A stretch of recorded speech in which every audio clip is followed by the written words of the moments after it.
What's up, guys? Welcome to PopTopix. Today we are going to review the best of 2017, and we want to give out a shout out to the East Coast because we're enjoying this lovely January weather. Oh, it's a balmy 70 degrees. To my right, I have the lovely Heather Gardner. Heather Gardner. Hello, guys. And you guys all remember Mr. Timothy Michael. Hey, guys.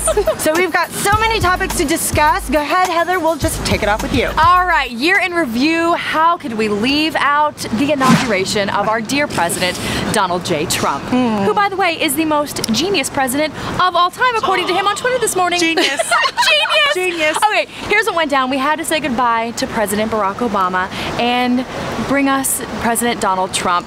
He's done a lot during 2017. No one can argue that there was a lot of conversations about him, whether they were good, whether they were bad. We'll just leave that to you. But lots of things happening out of the White House this year. Oh my gosh, and the way he ended up kicking it off was the actual inauguration.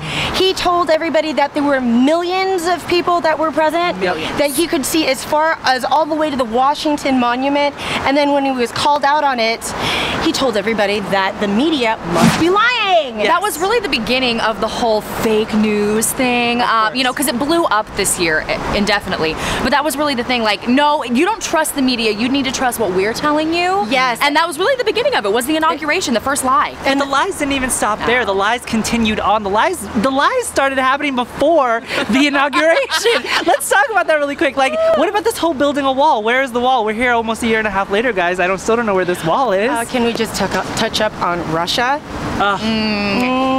Guys, the ultimate lie. It's fake.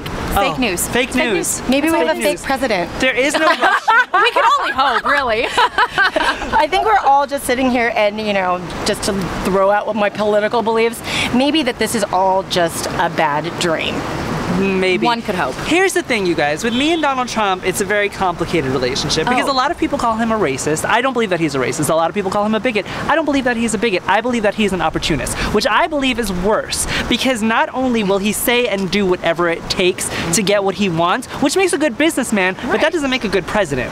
So maybe we should, I don't know, find the dividing border or the line. You know, I know we're talking about 2017, but I gotta say, I cannot wait for that book that is coming out in 2018 because it is supposed to be damning. Well, have you guys heard about that book by Michael Wolff? That's the one. That's the one. That's the one I'm talking about. That's because apparently that's got a whole lot of secrets in there. And I was just watching an interview today on MSNBC about this guy who was trying to defend this book and saying how Trump is this good person and how obviously he's thinking that we're obviously assuming that Trump will try to take legal action against this book.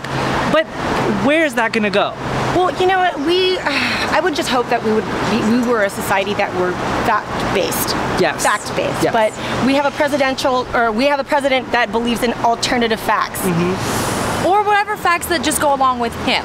Yes. You know, whatever is good for him, you said it right, he's an opportunist. So whatever is good for him, he's gonna do it. And like we said, it started with the inauguration that happened January 20th, 2017. I wouldn't necessarily call this the best of 2017, but it was a lot to talk about, guys. So next topic.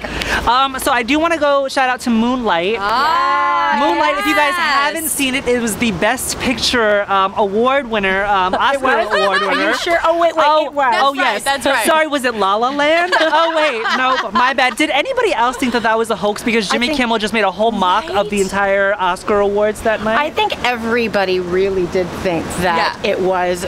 You know, the funny part about it was when that all happened, I think everybody stopped breathing. Because when he finally said, "This is not a joke," and pulled that card out and basically said, "La La Land," I think everybody was shocked because how does this happen? Well, we all thought that it was because Faye Dunaway and Warren Beatty were the ones who were giving the acceptance, or not just reading the envelope, and we all thought, oh, maybe it was just like an old moment. Maybe they just maybe they just misread it.